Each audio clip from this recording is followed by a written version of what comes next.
নমস্কার বন্ধুরা, ভদ্রসর study centre চ্যানেলে তোমাদের স্বাগতম। তোমাদের জন্য একটি গুরুত্বপূর্ণ আপডেট।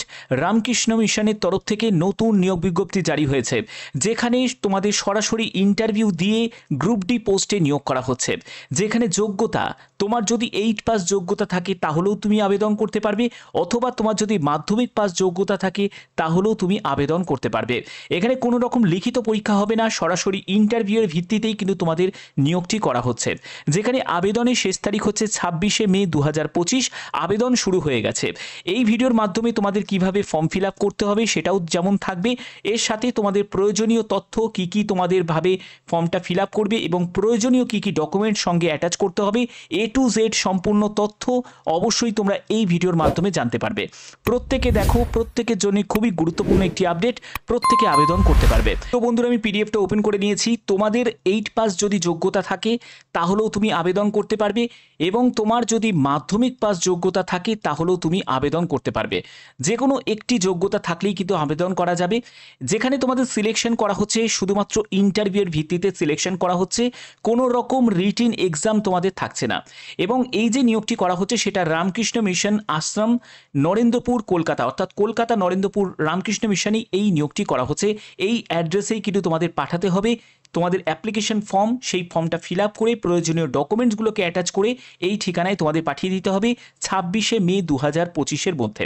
অবশ্যই তোমরা সেলফ অ্যাটেস্টেড করতে হবে সব ডকুমেন্টস। এখানে যদি কোনো ডকুমেন্ট যদি মিস থাকে বা যদি তুমি ইনকমপ্লিটভাবে অ্যাপ্লিকেশন করো তাহলে কিন্তু সেই অ্যাপ্লিকেশন তোমাদের রিজেক্ট হয়ে যাবে। এবার দেখে নাও যে তোমাদের ফর্ম ফিল আপ কীভাবে করবে। ফর্ম ফিল আপ করার জন্য দেখতে পাচ্ছ যে একটি পাসপোর্ট সাইজের ছবি লাগানোর একটা জায়গা আছে, এবং তোমাদের এখানে সেলফ অ্যাটেস্টেড করে দিতে হবে এবং এখানে সই করে দিতে হবে। এরপরে হচ্ছে তোমার নেম, অবশ্যই তোমরা ক্যাপিটালে নেমটা কিন্তু মেনশন করবে। তারপরে হচ্ছে তোমার ডেট অফ বার্থ এখানে মেনশন করতে হবে। তারপরে তোমার কাস্ট, তুমি কোন কাস্ট থেকে বিলং করছো সেটা মেনশন করবে। রিলিজিয়ান, তুমি হিন্দু, মুসলিম, খ্রিস্টান, কোন রিলিজিয়ান থেকে বিলং করছো অবশ্যই সেটা মেনশন করবে। তুমি যদি পিডাব্লিউবিডি ক্যাটাগরি থেকে বিলং করে থাকো তাহলে ইয়েসে দিয়ে টিক দেবে, আর যদি না করে থাকো তাহলে নোতে গিয়ে টিক দেবে। ন্যাশনালিটি অবশ্যই এখানে তোমাকে ইন্ডিয়ান লিখে দিতে হবে।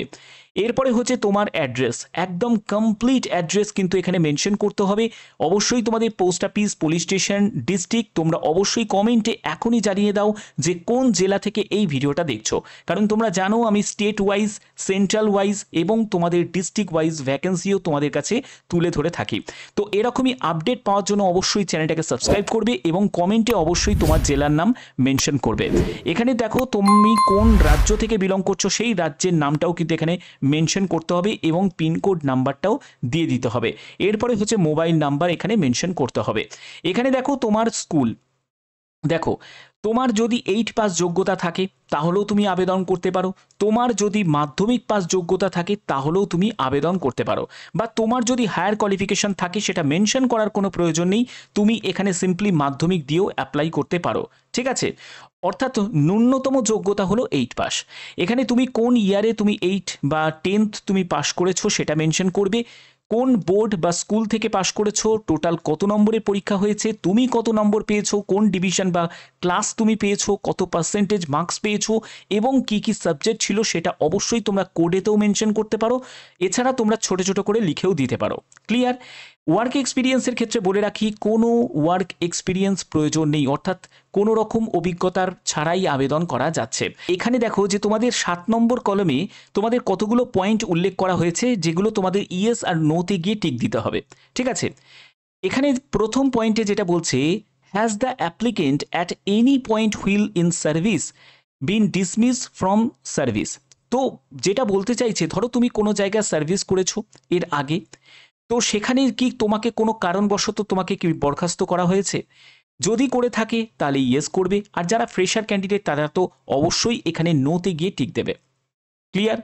আচ্ছা, দ্বিতীয় পয়েন্টে বলছে পুলিশ কাস্টাডি এনি চার্জ বা চার্জেস, অর্থাৎ তোমার কোনো মানে পুলিশ কেস বা এইরকম টাইপের কিছু হয়েছে, তো যদি থাকে তাহলে ইয়েস করবে, না হলে তুমি নোতে গিয়ে টিক দিয়ে দেবে। এখানে সবকটাই নোই হবে। তারপরে এনি কোর্ট অফ ল, ঠিক আছে, এরকম তোমার নামে কোনো কোর্ট কেস চলছে নাকি, যদি থাকে তাহলে ইয়েস করবে, না হলে তো নোতে গিয়ে টিক দিয়ে দেবে। তারপরে any point of time bin convicted in any criminal case, কোনো ক্রিমিনাল কেসের সঙ্গে কোনো সময় তুমি জড়িত হয়েছিলে নাকি, যদি থাকো তাহলে ইয়েস করবে, না হলে তুমি নোতে গিয়ে টিক দিয়ে দেবে। অর্থাৎ এই হচ্ছে তোমাদের মেন পয়েন্ট। ঠিক আছে, আশা করি এই জায়গাগুলো ক্লিয়ার করতে পারলাম। এরপরে কিছু ডিক্লারেশন দেওয়া আছে, চাইলে পড়ে নিতে পারো।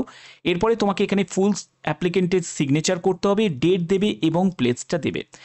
যে ডেটটা দেবে, যে ডেটে তুমি অ্যাপ্লিকেশন ফর্মটা পাঠাচ্ছ, কি কি তোমাদের ডকুমেন্ট সঙ্গে অ্যাটাচ করতে হবে সেটাও তোমাদের বলে দিচ্ছি। দেখো, ডকুমেন্টসের জন্য সবথেকে মেন ইম্পর্টেন্ট যেটা, সেটা হলো ডেট অফ বার্থের সার্টিফিকেট অথবা তোমাদের 10th অ্যাডমিট কার্ড, যেখানে তোমার ডেট অফ বার্থ মেনশন করা আছে। এরপরে হচ্ছে কাস্ট সার্টিফিকেট, তুমি যদি এসসি এসটি ওবিসি এইসব কাস্ট থেকে বিলং করে থাকো তাহলে অবশ্যই তোমাদের কাস্ট সার্টিফিকেট দিতে হবে। তারপরে হচ্ছে এডুকেশন কোয়ালিফিকেশান, একটা কথা মনে রাখবে, এডুকেশন কোয়ালিফিকেশানের মার্কশিট আর সার্টিফিকেট সবই কিন্তু দিয়ে দেবে। ঠিক আছে, সবই দিয়ে দেবে। এরপরে হচ্ছে যে কোনো একটি গভর্নমেন্ট আইডি প্রুফ, সেটা আধার কার্ড হতে পারে, ভোটার কার্ড হতে পারে, রেশন কার্ড হতে পারে, যে কোনো একটি এনি ওয়ান। ঠিক আছে, গভর্নমেন্ট আইডি প্রুফ অবশ্যই তোমরা সেলফ অ্যাটেস্টেড করে সঙ্গে অ্যাটাচ করবে। তো এই সব ডকুমেন্ট অবশ্যই তোমাদের সঙ্গে তোমাদের অ্যাটাচ করতে হবে, আদারওয়াইজ সেই ফর্ম তোমাদের রিজেক্ট করে দেওয়া হবে। তো দেখো তোমাদের এখানে যে যোগ্যতা যেটি, সেটি হলো তোমাদের 8 পাস যোগ্যতা চাওয়া হয়েছে, এবং এখানে আনরিজার্ভ ক্যাটাগরির জন্য শূন্যপদ আছে।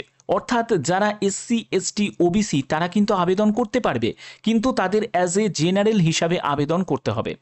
এখানে তোমাদের এজের ব্যাপারটা বলে রাখি, 20 থেকে 35 বছরের মধ্যে তোমাদের 1 এপ্রিল 2025 মধ্যে তোমার বয়স হতে হবে। এখানে তোমরা বেতন 11,250 টাকা প্রতি মাসে তোমরা বেতন পাবে, এবং তোমাদের এখানে পিএফ, গ্র্যাচুইটি, তারপরে হচ্ছে লিভ এনকেসমেন্ট, এইসব বিভিন্ন সুযোগ সুবিধাগুলো কিন্তু তোমাদের থাকছে। এখানে কি টাইপের তোমাদের কাজ করতে হবে দেখো, এখানে টাইপ অফ কাজ হচ্ছে যেটা, সেটা হলো keeping safety security of office premises, day and night শিফটের তোমাদের ডিউটি করতে হবে, গার্ডেনিং, তারপরে হচ্ছে সুইপিং ক্যাম্পাস, তারপরে হচ্ছে কুকিং, ওয়াশিং ইউটেন্সিল, অর্থাৎ তোমাদের জামা কাপড়, তারপরে হচ্ছে বাসনপত্র, এগুলো তোমাদের পরিষ্কার করার ব্যাপার থাকছে। তারপরে হচ্ছে ক্লিনিং টয়লেট, ল্যাট্রিন, ঠিক আছে, তো এগুলো পরিষ্কার করার ব্যাপার থাকছে। ঠিক আছে, বাথরুম টাথরুম পরিষ্কার করতে হবে। তারপরে হচ্ছে কনস্ট্রাকশন ওয়ার্কে তোমাকে হেল্প করতে হবে। এইসব বিভিন্ন টুকিটাকি যেসব গ্রুপ ডি লেভেলের কাজ, সেই কাজই কিন্তু তোমাকে করতে হচ্ছে। ঠিক আছে, যদি আবেদন করতে ইচ্ছুক হও তাহলে আবেদন করতেই পারো। এবার দেখো, তোমাদের এই জায়গাটা তোমাদের মেনশন করে দিই যে তোমাদের যে ডেটটা বলা হয়েছে 26শে মে 2025 হবে, ওটা কিন্তু ভুল করে 26শে মে 2026 মেনশন করেছে। ঠিক আছে, এটা ভুল বশত করেছে বলে এখানে কোরিগেন্ডাম নোটিশ কিন্তু জারি করে দিয়েছে। এখানে দেখো, তোমাদের এখানে কোন পোস্টে নিয়োগটি করা হচ্ছে, এখানে তোমাদের চৌকিদার পোস্টে নিয়োগটি করা হচ্ছে, এবং এটা কিন্তু কন্ট্রাক্ট বেসিসে নিয়োগ করা হচ্ছে। এখানে 1 বছরের কন্ট্রাক্ট পিরিয়ড, কিন্তু তোমাদের যদি পারফরমেন্স যদি ভালো হয় তাহলে আরও কিন্তু এক্সটেন্ড করবে, সেটা কিন্তু সম্পূর্ণ সেই সংগঠনের ওপর কিন্তু ডিপেন্ড করছে। তো তোমাদের চৌকিদার এই কন্ট্রাক্ট পোস্টে নিয়োগ করা হচ্ছে, যেখানে তোমাদের একটি মতো শূন্যপদ আছে। এই একটি আনরিজার্ভ ক্যাটাগরির জন্য শূন্যপদ আছে। তোমরা চাইলে এসসি এসটি প্রত্যেকে আবেদন করতে পারো। তো দেখো, আমার কাজ তোমাদের কাছে যে কোনো ইনফরমেশন তোমাদের কাছে পৌঁছে দেওয়া, একটি হোক, 10টি হোক বা 10,000 হোক, যে কোনো শূন্যপদই থাকুক না কেন, প্রত্যেকটি তথ্যই আমি তোমাদের প্রতিনিয়ত পৌঁছে দিয়ে থাকি। তো এই হচ্ছে মেন ব্যাপার। তোমরা যদি আবেদন করতে ইচ্ছুক হও তাহলে অবশ্যই কিন্তু আবেদন করতে পারো। যে কোনো আপডেট যদি তোমরা প্রতিনিয়ত পেতে চাও, অবশ্যই কিন্তু তোমরা তোমাদের জেলার নাম প্রত্যেকে কমেন্টে জানাবে, যাতে যে কোনো আপডেট তোমাদের কাছে পৌঁছে দিতে পারি। তো আশা করি তোমাদের ভিডিওটা ভালো লেগেছে। এরকমই যদি গুরুত্বপূর্ণ অথেন্টিক ইনফরমেশন পেতে চাও, অবশ্যই চ্যানেলটাকে সাবস্ক্রাইব করে রাখবে, বেল আইকনটাকে অল করে রাখবে। এখনের মতো এটুকুই, টাটা।